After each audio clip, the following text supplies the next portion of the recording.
191 TV YouTube-յան ալիքում ուղիղ խոսքն է բարև ձեզ։ Խորհրդարանական ընտրություններին 3.5 ամիս է մնացել մոտավորապես, նույնիսկ ավելի քիչ, եւ այս ընտրություններին իշխանությունները մոտենում են շատ թույլ խոցելի իրավիճակում եւ ակնհայտորեն վախեցած, եւ դա հասկանալի է, որովհետեւ ցախուղումը ակնհայտ է։ Նախորդ ընտրություններից հետո մենք ամբողջովին կորցրել ենք Արցախը, Թրիպի ինչ որ համաձայնագիր է ստորագրվել, որով փաստացի Հայաստանը զրկվելու է իր ինքնիշխանությունից այդ տարածքում եւ այլն, եւ ահա այս խոցելի իրավիճակում բնականաբար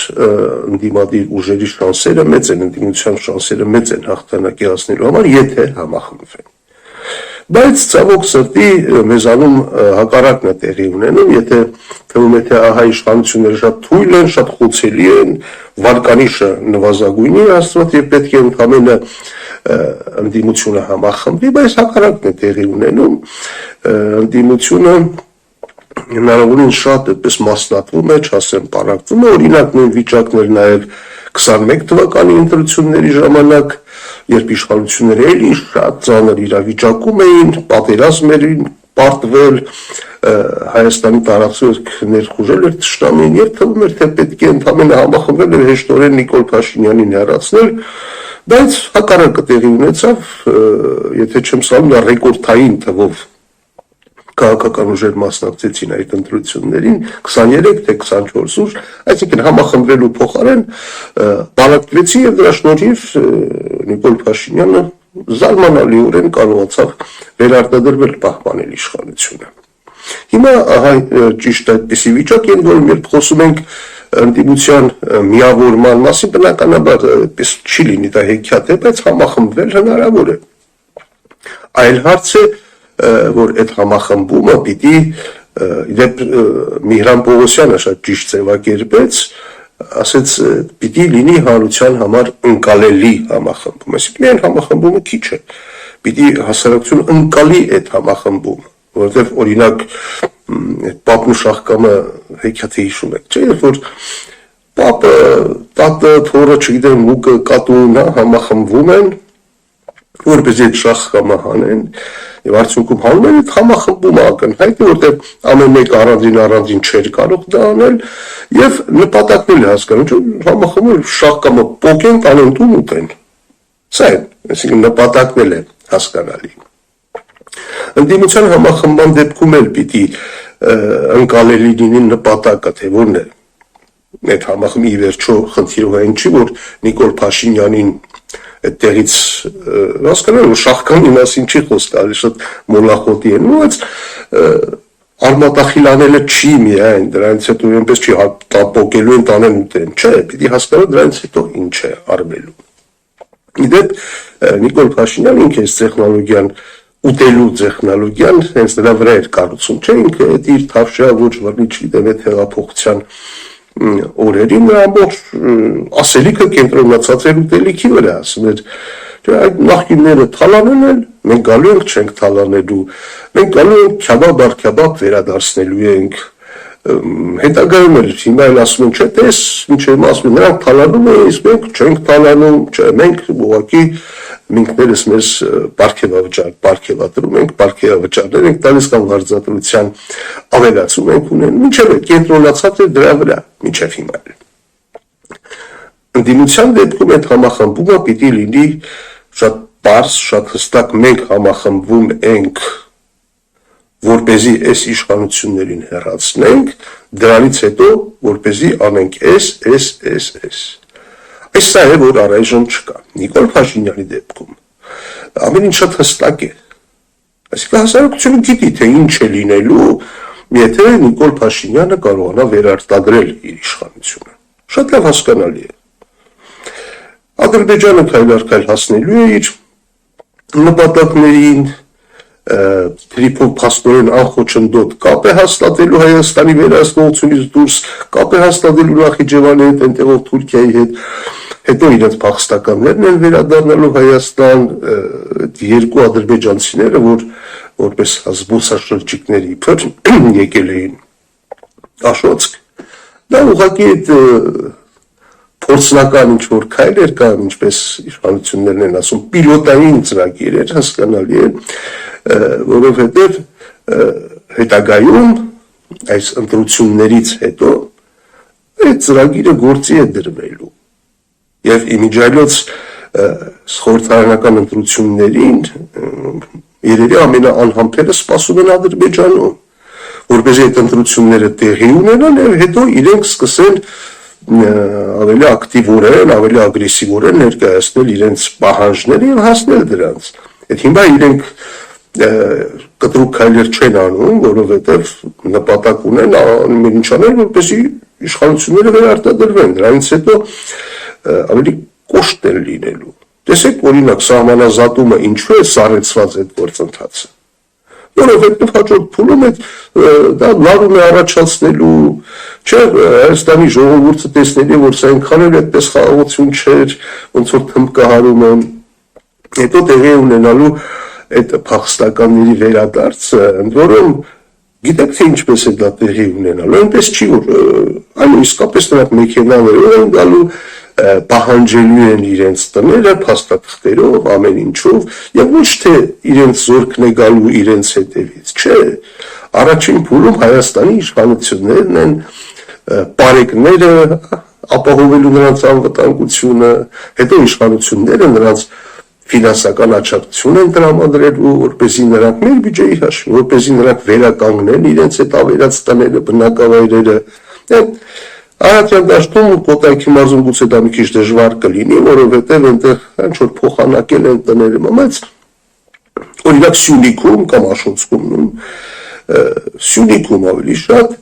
ադրբեջանաբնակ նախկին բնակավայրերը, դրանց մի մասը, գուցե նույնիսկ մեծ մասը մինչև հիմա դատարկ են։ Այնտեղ հայ բնակչություն չկա։ Եվ նրանք գալու են այդտեղ ասելու են հասարակ մեր փաստաթղթերը, մենք էստեղ ենք ապրել, Հայաստանի իշխանություններն էլ սիրով, այո, բյուջեից տրամադրելու են, ինչպես ասում են մեր արցախցի քույրերին եւ եղբայրներին, դա աջակցություն եք տրամադրում, այնպես էլ ասում են դե հիմա մեր բարեկիրթ հարևաններին, այո, որպես փախստականներ, ահա այսպիսի արտոնություններ ենք տալիս, այսպիսի աջակցություն ենք ցուցաբերում, հենց այդպես էլ լինելու է։ Այո, հասկանալի է թե ինչ է լինելու մի խոսքով, եթե իշխանությունները վերարտադրվեն։ Իսկ ինչ է լինելու, եթե ընդդիմությունը համախմբվի։ Այս հարցի պատասխանն է, որ պիտի տրվի, որպեսզի ընկալելի լինի դա հասարակության համար եւ մարդիկ իմանան, թե ոչ միայն զուտ այդ մեխանիկական համախմբումով տապալեցին, այլ հետո ինչ ենք անելու, որ է լինելու հաջորդ քայլը։ Եթե սա չլինի, հասկանալի է, որ այդ ուժերից որևէ մեկը առանձին չի կարողանալու այս ընտրություններում որևէ հաջողության հասնել։ Իդեպ ընդդիմադիր ուժերի մասին ցավոք սրտի մեր ընտրություններից առաջ, ամեն անգամ ընտրություններից առաջ նույն երևույթն է տեղի ունենում Հայաստանում, կարծես թե ստեղծվում են ինչ-որ մեկ անգամյա ընդդիմադիր ուժեր, բևեռներ, որոնք հետո ընտրություններից հետո ուղղակի ցնդում են վերանում են, օրինակ, ասենք, դեռևս 96 թվականին հիշում եք հիմնական ընդդիմադիր ուժը ԱԺՄ-ն էր։ Ընտրություններից հետո ինչ եղավ այդ ուժը, չկա, մոռացվեց գնաց։ Հետո ՀԺԿ-ն 2003 թվականին ստացավ համաժողովրդական աջակցություն, բայց փաստացի թղթերով պարտվեց ընտրություններում, հետո գնաց չկա։ Ասենք հետո ժառանգությունը 2013 թվականին 30%-ից ավելի ձայն ստացավ, չկարողացավ, թույլ չտվեցին այդ դրաներին դերկայացնել, գնաց չկա ժառանգություն, այսօր մոռացվել է, ով է հիշում նրանց մասին, չէ՞։ 17 թվականին ԲՀԿ-ն 30%-ից ավելի ձայն ստացավ, հետո փաստացի դուրս, ինքն իրեն դուրս դրեց քաղաքական դաշտից, այդ էջը փակեց, հիմա նորից ակտիվացել է։ Մի խոսքով, չի եղել այնպիսի դեպք, որ որևէ քաղաքական ընդդիմադիր ուժ գոնե 2-3 ընտրություն ընտրական փուլերում լինի հիմնական ընդդիմություն։ Այնպիսի տպավորություն է, որ ահա ամեն անգամ ստեղծում է ինչ-որ ընդդիմադիր ուժ, մեծ թափով շքեղությամբ միավորվելով այսպես գնում են ընտրությունները կպարտվում են, ասում են չստացվեց, ցրվում ենք տներով։ Չէ, այդպես չի լինում։ Ընտրություններից առաջ ակտիվանալ ինչ-որ կառույցներ ստեղծել, հետո մոռանալ այդ մասին, քաղաքականությունը այդպես չի լինում։ Սա շատ տևական, շատ լուրջ գործընթաց է եւ ինչ եմ սա ասում, որովհետեւ այնպես չստացի, որ հիմա ինչ-որ ուժեր են ձևավորվում, որոնք հունիսի 7-ին մասնակցելու են ընտրություններին, հունիսի 9-ին, ասենք թե ընտրությունների արդյունքները ամփոփելու են, իրանք մի քիչ աղմուկ են բարձրացնելու, ասում են, ինչ այլանդակերտիկներ էին, հետո գնալու են տուն, չէ՞։ Այդ եթե ուզում է քաղաքական դաշտը իսկապես հաջողություններ ունենալ, պիտի արդեն պատրաստվի ոչ միայն հունիսի 7-ի ընտրություններին, այլև 5 տարի հետո տեղի ունենալիք ընտրություններին։ Եվ այդ ամբողջ այդ 5 տարիների ընթացքում պիտի լուրջ կուսակցություն ստեղծի, լուրջ կառույցներ ստեղծի, ոչ թե մեկ անգամյա այսպես եկան, գրասենյակներ վարձեցին, թողեցին գնացին։ Այդ դեպքում հնարավոր կլինի Հայաստանում ինչ-որ բանի հասնել։ Այնպես որ, բայց հա միշտ հարցը այնպես է ներկայացնում, կարծես թե վերջ հիմա աշխարհի վերջը այս ընտրությունները, այ հիմա է չստացվեց, ուրեմն Հայաստանը կործանվեց, հա, ժողովուրդն էլ ամեն անգամ տեսնում է ամեն ինչ ասում է, հա, ասում էիք Նիկոլ վերարտադրվի Հայաստանը վերանալու է, ստացվում է, որ այդպես չի, չի կարելի ամեն անգամ այդպես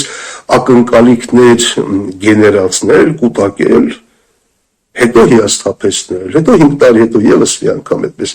ակնկալիքներ գեներացնել, ասել 100%-ով մենք հաղթած ենք եւ այլն, հետո նորից հիասթափեցնել, այդպես չի։ Եթե ուզում ենք իսկապես այս նիկոլիզմ կոչվածը արմատախիլ անել երկրից, նկատի ունեմ այդ էժան պոպուլիզմը, մանիպուլյացիաները, ստամոքսակենտրոն մտածողությունը, ուղղակի հասարակությանը որպես սնվող օրգանիզմ ներկայացնել, եթե ուզում ենք դա արմատախիլ անել, սա պահանջում է տևական, շատ լուրջ, առանց ընդհատումների աշխատանք ամեն օր, ամեն ժամ, 5 տարի կլինի, 10 տարի կլինի, սա մեկ անգամյա ակցիա չի, եւ այն ուժերն էլ, որ ձևավորվում են հիմա, չպիտի լինեն մեկ անգամյա ուժեր, մի անգամ օգտագործեցինք, փորձեցինք, չստացվեց, հուսահատվեցինք, գնացինք տուն, այդ դուք գնացիք տուն, բա Հայաստանի 3 միլիոն մարդիկ ինչ անեն, թե իրենք էլ թողնեն գնան, հա, 180,000 մարդ Նիկոլ Փաշինյանի իշխանության տարիներին արձագանքել է, այդ իրենք հիմա ուռճացնում են իբր, 5,000 հոգի ավել է եկել, չէ, այդ իշխանության տարիներին 180,000 մարդ արձագանքել է ժողովրդավարության բաստիոնից, չէ, հետո հիմա ներկայացնել առաջիկա ընտրությունները որպես ապոկալիպսիս ջրբաժան, բա որ չստացվի, ինչ, այս մարդիկ թողնեն գնալ այստեղից, չէ, դրա համար ստեղծեք քաղաքական լուրջ կառույցներ, լուրջ ուժեր, որոնք պատրաստ են երկարատև, տևական պայքարի, այդքան ռեսուրս չունեք, քաշվեք մի կողմ, չէ, ռեսուրսները դրա տասնապատիկին էլ են հերիքում, ինչ եմ ուզում ասել, պետք չի այդպես հսկայական ակնկալիքներ գեներացնել, որտեղ ինչքան բարձր է, մեծ է հույսը, ավելի պայծառ է հույսը, այնքան ավելի մեծ է հիասթափությունը եւ այնքան ավելի ծանր են դրանց հետևանքները։ Պետք չի ոչ հասարակությանը խաբել, ոչ ինքներդ ձեզ խաբել, լուրջ պատրաստվեք պայքարի, այս անգամ դեռևս 3.5 ամիս ժամանակ է, կստացվի լավ, չի ստացվի, պիտի հենց հաջորդ օրվանից, հունիսի 8-ից պատրաստվել հաջորդ ընտրություններին ու պարտադիր չի հերթական ընտրությունների, որ աշխարհը հունիսի 7-ով չի վերջանում, պայքարը հունիսի 7-ով չի վերջանում, որովհետև այդպիսի ժամկետներ, դեդլայններ դնելը միայն թուլացնում է հասարակությանը։ Այսօր այսքանը կհանդիպենք։